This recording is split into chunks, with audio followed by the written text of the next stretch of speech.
watercolor is often considered harder than oils. Why? Because with oils and even acrylics, you can easily rectify the errors and mistakes. But with watercolors, it is quite difficult. So, in this video, I am simply sharing the process that I personally follow to paint a freehand portrait with watercolors. So, in the first step, I cut the A4 sheet in half because I mostly like working on a smaller page. But it's completely your choice. You can use any size of paper you want, and I have already mentioned the sheet details in the description, so you can check them there. I already zoomed in the reference photo to the size I want to paint. Since my palette didn't have green and pink, I added them too.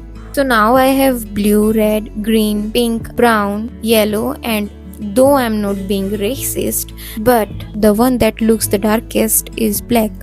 And here are the brushes, some for detailing and some for covering larger areas. So with the photo I zoomed in, I'm just imagining on the paper how much space each part will take and where I should place it. And I realized that if I make it vertically, it won't fit properly, so I will be using the paper horizontally instead. And also one more thing, always keep a piece of cloth with you to wipe your brushes in between the painting process. Now we will move to the next point, setting the base. Let me explain it properly. Whenever you look at a reference or a face, first find the lightest color that's visible overall. In this reference, if you look closely near the highlights, you will notice a very light yellow along with pink. So here, I began with yellow for the first layer, and for the hair, the lightest shade is violet, so I used pink as first layer. Before the first layer dries, wipe your brush slightly on a cloth and then lift the color from the highlight areas. Otherwise, it won't come off later and patches will appear.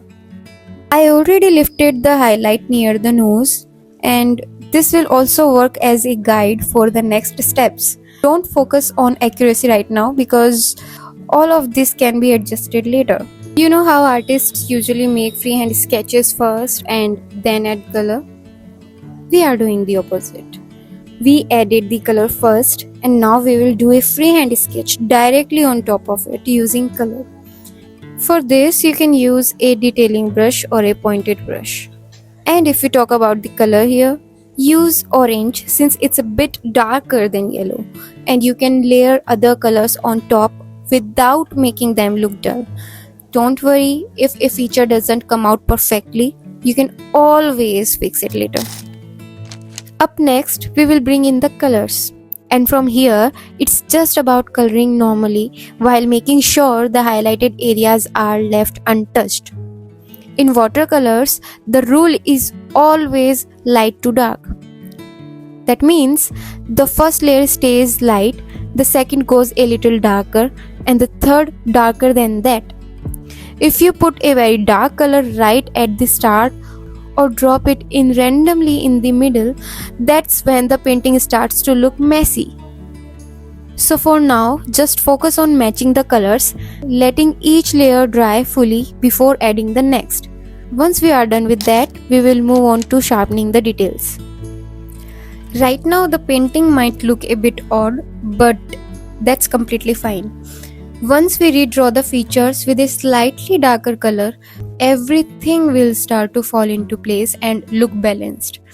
This step also helps you notice if something is off, like the eyes not lining up, the nose or lips looking uneven, or the overall face shape being slightly wrong. Ideally, you should keep checking and correcting such things throughout the process.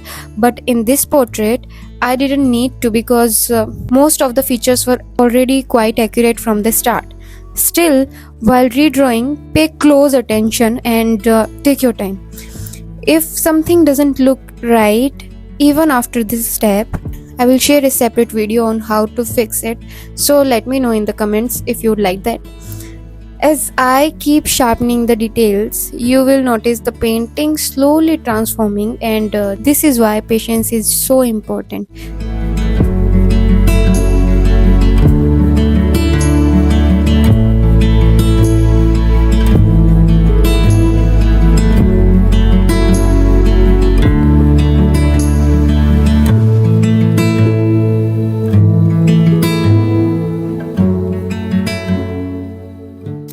Now we have reached the final step, those last touches that really bring the portrait together. This is usually the stage where you will remember all the little things you saved for the end, like adding a tiny white dot to make the eye shine, or painting a few hair strands that catch the light and look almost white, or just adding small details here and there.